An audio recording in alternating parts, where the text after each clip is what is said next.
Avec 8 741 000 voitures diesel, la France a le parc automobile le plus polluant de l'Union européenne. Les voitures à essence ou diesel sont l'une des principales causes du réchauffement climatique due à la forte émission de particules fines dans l'air. C'est pourquoi la France interdira dès l'été 2019 la circulation des voitures diesel, ce qui concerne environ 800 000 véhicules. Alors la voiture électrique peut devenir une alternative aux véhicules à essence. Si l'on vous dit voiture électrique, à quoi pensez-vous ? Progrès, écologie, autonomie. Écologie, développement durable et avenir. Développement durable et avenir et Tesla.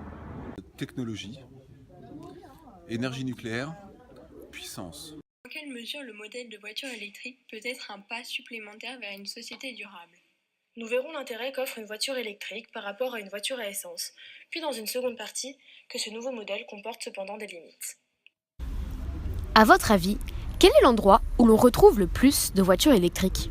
Les villes, car comme elles n'émettent pas de CO2, leur utilisation ne produit pas de gaz à effet de serre, et donc ne participe pas au réchauffement climatique. Essence 0, développement durable 1. Passer aux véhicules électriques présente donc un bénéfice immédiat pour la qualité de l'air dans les villes les plus polluées, ainsi que la qualité sonore. En plus, grâce aux voitures électriques, c'est notre porte-monnaie qui va être content. Ah bon ? Pourquoi ? C'est simple. Une voiture à essence coûte entre 7 et 8 euros de carburant par 100 km, alors que la voiture électrique coûte seulement entre 3 et 6 euros. Le calcul est vite fait. Ah oui, et j'ai entendu dire que même l'État incitait l'achat grâce à un bonus écologique pour l'achat d'une voiture électrique d'un montant de 6 000 euros. Mais il y a une question qui revient tout le temps dans les journaux. Est-ce vraiment plus écologique et plus durable ? Eh bien non. Il faut savoir que la création d'une batterie d'une voiture électrique est 2 fois plus dommageable sur l'environnement que la production d'une voiture à essence, à cause des nombreuses énergies non renouvelables, comme le lithium, qui sont utilisées pour sa création. Et ce n'est pas la seule limite. L'autonomie de ces voitures est très faible comparée aux voitures à essence.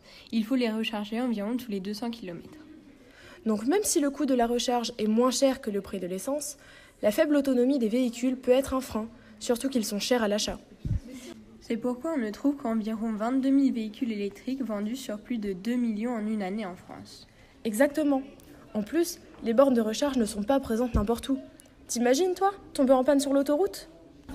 C'est vrai qu'il y a quand même un bon nombre de limites. Tu as raison. En plus, peut-être que les centres-villes sont moins pollués par les émissions de CO2, mais les centres de production des voitures électriques, à l'écart des villes, sont d'autant plus pollués.